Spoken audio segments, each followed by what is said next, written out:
All right, today we're diving into a really fascinating academic paper. It zooms in on a specific and, let's be honest, often puzzling part of the New Testament, the household codes in the book of Colossians. This is where massive theological ideas suddenly crash into everyday life, and as this paper argues, the results are way more radical than you might think. So here's the big puzzle that gets this whole thing started. The letter to the Colossians kicks off with these huge cosmic statements about Christ being supreme over literally everything. And then bam, it pivots to rules for husbands and wives, parents and kids, masters and servants. It feels like you're watching an epic space opera, and suddenly it cuts to a home improvement show. So what's the deal with that sudden shift in scale? To figure that out, here's our game plan. We're going to follow the paper's argument step by step. We'll start with the one idea that unlocks this whole section. Then we'll see how it completely reorders three key relationships. And finally, we'll zoom back out to see the incredible big picture it all creates. Okay, so the paper's main argument is that we've probably been focusing on the wrong thing. The real key isn't the rules themselves, which on the surface can look a lot like other codes from that time. The secret is a simple but incredibly powerful phrase that the author, Paul, keeps inserting over and over again, and it changes everything. And this, right here, is the game changer. By weaving Christ's authority directly into every single one of these domestic relationships, the paper argues that Paul completely shakes up the system. He basically destabilizes any claim to absolute power by an earthly figure. All of a sudden, the husband, the father, the master, they're not the final authority in the house anymore. Someone else's. So let's see how this works. First up, wives.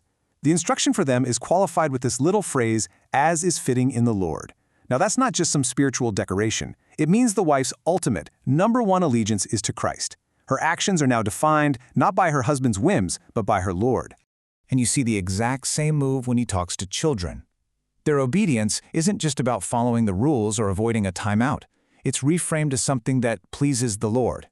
This elevates what a child does into a genuine act of worship, aimed at their true, ultimate authority. And then, maybe most powerfully of all, bondservants are told to do their work with sincerity, fearing the Lord. This is just a brilliant shift in perspective. Their work is no longer just for the human master who might be watching them. It's reoriented as an act of reverence for Christ himself, who is always watching. So we have this master key, the lordship of Christ. How does it actually unlock and change these relationships in practice? Well, first, let's look at husbands and wives, and how this new framework moves way beyond the era's standard of just, domination. Just look at the contrast here. It's night and day, really. The standard Greco-Roman model was a very clear power hierarchy. Husband on top, wife submits. Simple. But the paper shows how Paul's model totally transforms that. The husband's authority isn't just stamped for approval, it's reforged into an obligation to love sacrificially, and the wife's submission, as we just saw, gets a new loyalty test. And this is absolutely crucial for the person holding the power in that culture. A wife being told to submit, that would have sounded pretty normal. But this command to husbands, as the source points out, it was strikingly countercultural. It was incredibly rare for ancient codes to put this kind of moral and emotional demand on the husband. He's explicitly told not to be harsh or bitter. His power is turned into a call to serve. Okay, next up, parents and children. And here again, the paper argues we're seeing a radical break from the unchecked authority that was so common in the Roman world. A Roman father legally had almost absolute power over his children's lives. The difference here is just huge. On one side, you have the Roman father's near-total legal authority, the famous patria potestas. On the other side, you have Paul's version where the father's power is actually given a limit, and that limit is the child's well-being.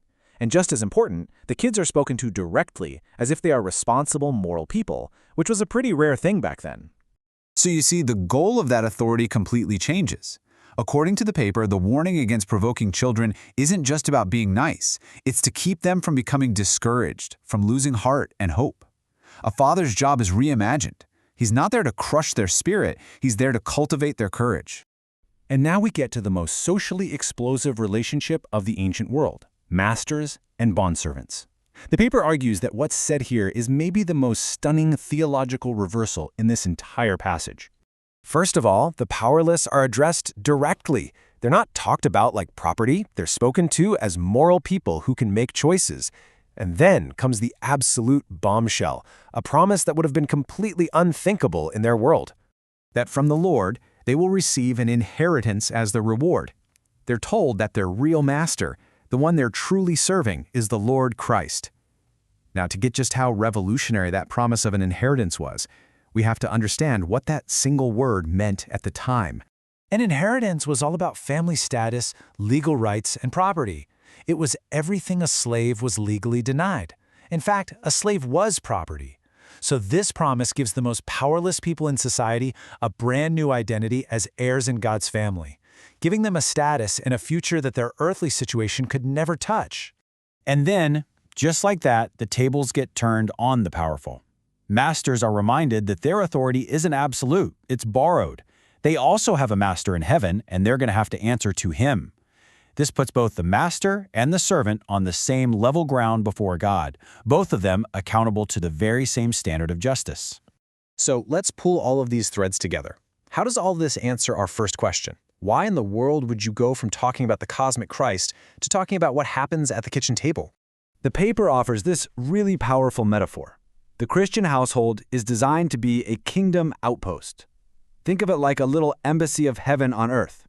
It's a small, real, tangible place where the completely different reality of Christ's rule, a rule of love, justice, and mutual service, actually becomes visible for the whole world to see. The cosmic becomes concrete in the ordinary. And that brings us to the final, really challenging thought from all of this.